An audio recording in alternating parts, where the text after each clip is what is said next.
You need people like me. You need people like me so you can point your fingers and say, that's the bad guy. That's the bad guy. That's the bad guy. That's the bad guy. That's the bad guy.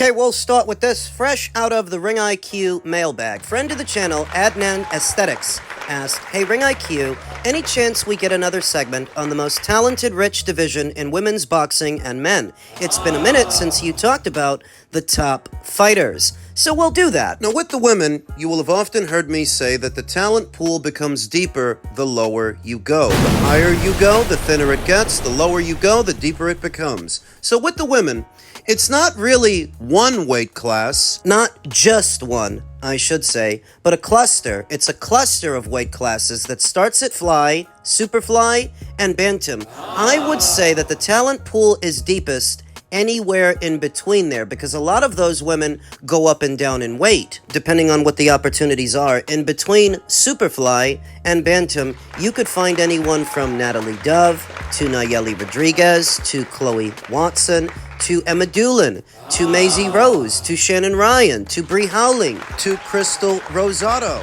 to Liana Cruz. And those are just some of the contenders that you'll find. That's not even counting the champions, like undisputed flyweight champion Gabby Fundora, the champions at Superfly, Jasmine Artiga, Irma Garcia, Mizuki Hiruta. And what about Bantam? There's Shernika Johnson, there's Dina Thorsland. And all in between there, you'll find fighters like Adelaida Ruiz, Alexis Kubicki, Virginia Fuchs. By themselves, every single one of these three weight classes is deep all by itself. Though together, because so many of the fighters within them move up and down in weight, they comprise the deepest of the deep weight classes in women's boxing. And at these weights, it could prove quite difficult to win a belt because who you'd have to go through, and it could prove difficult to defend it given how many challengers will arise. So as far as the question, what is the deepest division in women's boxing? It's really not just one. It's really a cluster of divisions, anywhere in between flyweight and bantam.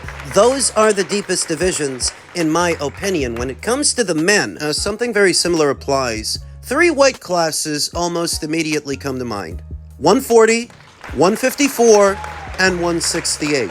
Though of the three, I would say the top two are 154 and 168. At 154, you have four separate world champions holding a piece of the crown. You've got Xander, you've got Sebastian, you've got Abbas, you've got Bakram. Then you have the contenders like Ioannis Tellez, Virgil Ortiz, Jaron Boots Ennis, Charles Conwell, former champion Israel Madrimov, former champion Tim Kazoo. The men's junior middleweight division is one of the deeper and more talent-rich divisions in the sport. Second only to, I think, the super middleweight division. Now granted, that currently at super middle, there's only one guy holding all the belts. There's only one champion, and that's Terrence Crawford, but we all know that he won't be champion for very long. He's likely going to vacate those titles, and when he does, they will be redistributed. At that weight, you have Christian Mabili, Bektamir Melenkuziev, Jaime Munguia,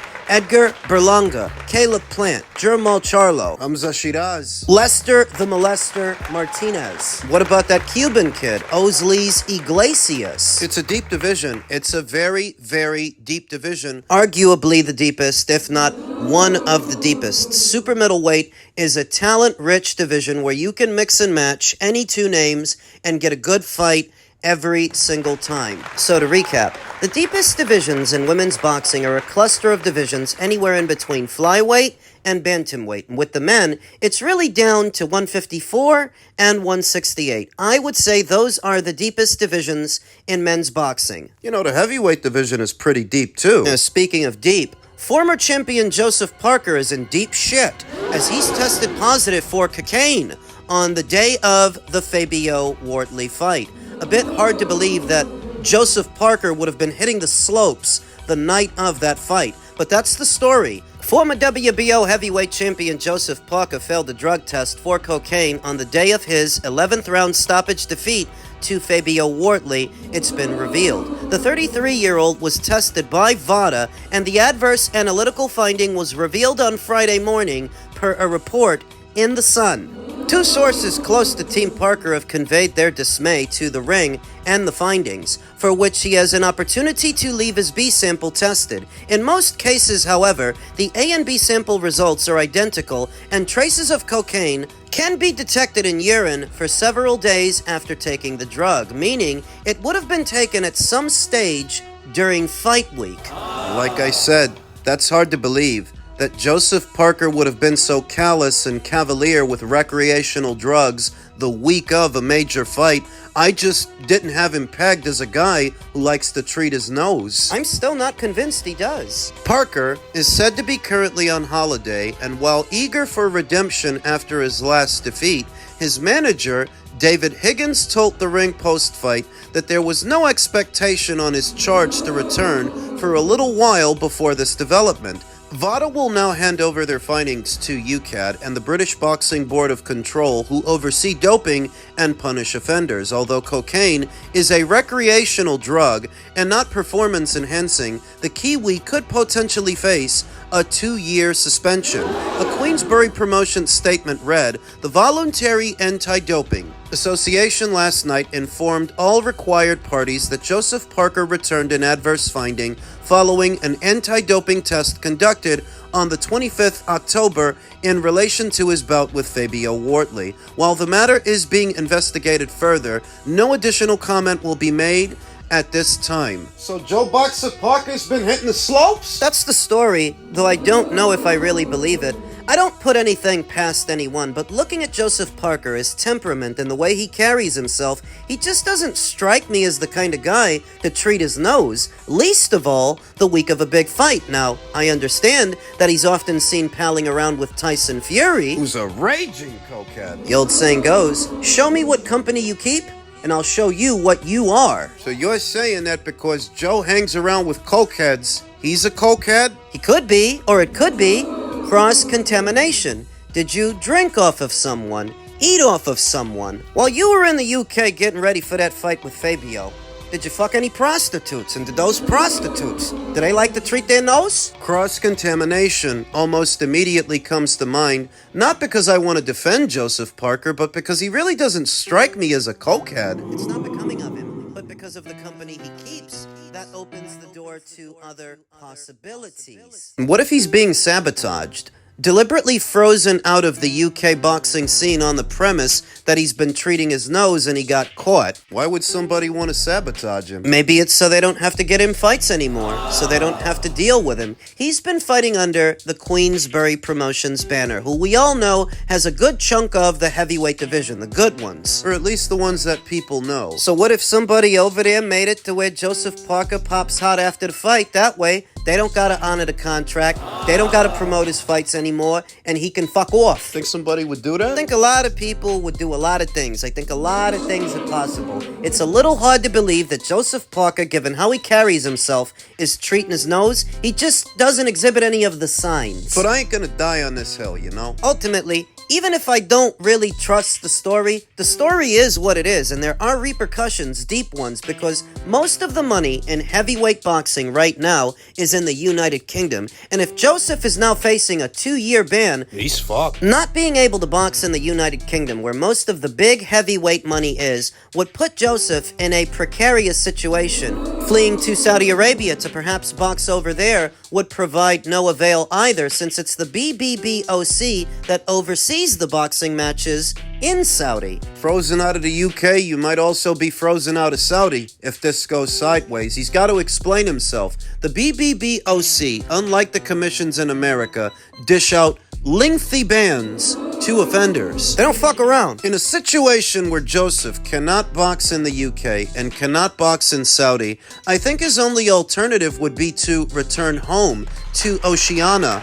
Joseph is a native New Zealander, but New Zealand and Australia are right next to each other, and it just so happens that Australia's boxing scene is bigger now than it ever has been, with shows happening regularly via Tasman Fighters and other shows promoted by No Limit, to where if he can't box in the UK, maybe he can box at home or near home. Maybe he can box down there. There is also the IBA. The IBA that once used to oversee all of the amateur tournaments, amateur bouts in boxing, but lost recognition via the IOC, has thrown their hat in the ring of professional boxing, and now they're staging professional boxing matches in different parts of the world, like Dubai, to where if Joseph can't box in the UK and he can't box in Saudi, maybe he can box in Dubai. Maybe he can box for the IBA. They're the ones promoting the upcoming Murat Gassiev versus Kubrat Pulev fight for a WBA regular title.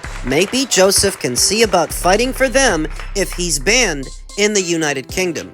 He's gonna have to explain himself, and I don't know if he can. Even in a case of cross-contamination, it would still be something that he has to prove. And how do you prove that when you don't know exactly when it happened or where it happened? How do you prove it? Elsewhere in the heavyweight division, Frankie Sanchez versus Daniel Dubois purse bid has been postponed until November 20th next week. Frank Sanchez and Daniel Dubois have been given a bit more time to work things out. On Thursday, purse bids were expected to take place for an IBF eliminator between the two heavyweight contenders. However, the ring has been informed that it's been postponed for 1 week as both sides continue to hammer out a deal. The sanctioning body has given both parties until November 20th. A victory by Dubois could place ring and undisputed champion Alexander Usyk in an awkward position. Dubois was stopped twice by the Ukrainian in 2023 and again last July, yet he would become Usyk's mandatory challenger if the fight takes place and his hand is raised, and I believe that it will be. It's not so much that Usyk would be in an awkward position, but whoever has to promote the show. Bear in mind that Alexander Usyk doesn't have a promoter, but Daniel Dubois does. Would Queensberry Promotions even want to foot the bill for a third fight, a trilogy where Daniel's already 0-2? The 33-year-old Cuban's career was badly sidetracked by Agit Caballel last year. Despite heading into their fight as a sizable favorite, Sanchez was dropped 2 times before being stopped in the 7th. He has since gotten back on track, but his lone win since that brutal loss came against countryman Ramon Olivas Echevarria in February, very low on the radar. Frank Sanchez once represented the last remaining stock the PBC had in the heavyweight division. They don't have a heavyweight stable anymore. No stock in that weight class. Thus, Frankie Sanchez has been left out in the wilderness to fend for himself for whatever opportunities he can get, fighting Daniel Dubois and potentially beating him, becoming IBF mandatory challenger. That would be his shot at the big time, though as stated, I don't think he's going to win. I think Daniel is going to steamroll him.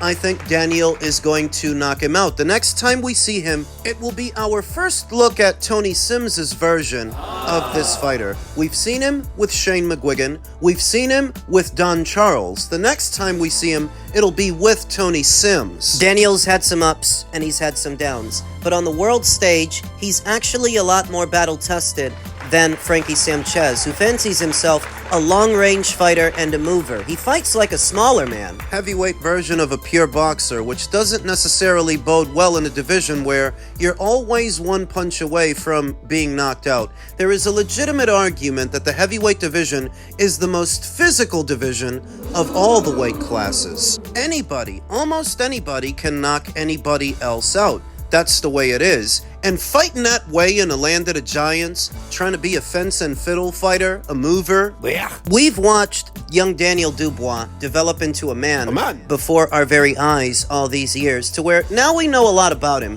what his propensities are, what he has a penchant for, and what he's good at. What he's good at is being an action fighter, and I think he's going to bring the action to Frankie Sanchez. But I got a question.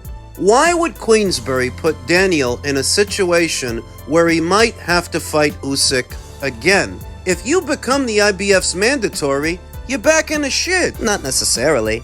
Even if Usyk isn't about to retire like we initially thought, if Daniel beats Frankie, and becomes as mandatory again, and the IBF orders that fight, I think Usyk will drop the belt. I think he'll chuck it. He already beat this guy 2 times. Nobody would hold it against him if he dropped that belt and didn't have that fight. He already beat him 2 times. So if the question is, why would Queensberry aim Daniel at Usyk for a 3rd time, it might be because they figure they can get that belt. Usyk will drop it. They're not after a trilogy with Usyk. They're after his red belt. They want Daniel to be a champion. I think the heavyweight division would be better for it if Daniel were able to win a title and become a 2-time heavyweight champion, it being that Queensberry already has a good cluster of the heavyweights, the good ones. If Daniel wins a belt, you could then do a fight between Daniel and Fabio Wortley. You could do a fight between Daniel and Agit Kabayel, David Adilier,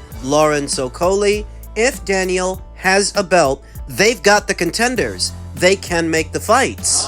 If Daniel has a belt, you can do a rematch with Anthony Joshua for a world title, a sequel to their initial meeting that did not go Anthony Joshua's way. I think there's money in a rematch. I think there's money in Daniel Dubois becoming a 2-time heavyweight champion. He's still young after all, especially for a heavyweight. All he's really got to do is make it past this initial hurdle with Cuba's Frankie Sanchez. He's got to mow him down. He's got to pressure him. That's how Agit Kabayel was able to beat him, and that's how Daniel could be able to beat him, by taking the fight to him. Because if you let Frankie have it his way, he's going to move lateral, stay behind the jab, and bore us all to death. I hate those kinds of fighters. But I think Danny can get rid of him. I do. And the way to do it ain't to sit there trying to win a boxing match or a jabbing contest. Thankfully, that's not Daniel's forte. That's not how Daniel goes about fighting a fight or winning a fight. It's not what he does anyway. I expect this fight to go down at some point in the 1st or 2nd quarter of next year. The only real question is old Frankie boy going to decide to bill it as a pay-per-view? Because he's already done that 2 times questionably. If he had the gall to bill Itelma versus White and Wortley versus Parker as pay-per-views, I wouldn't put it past him.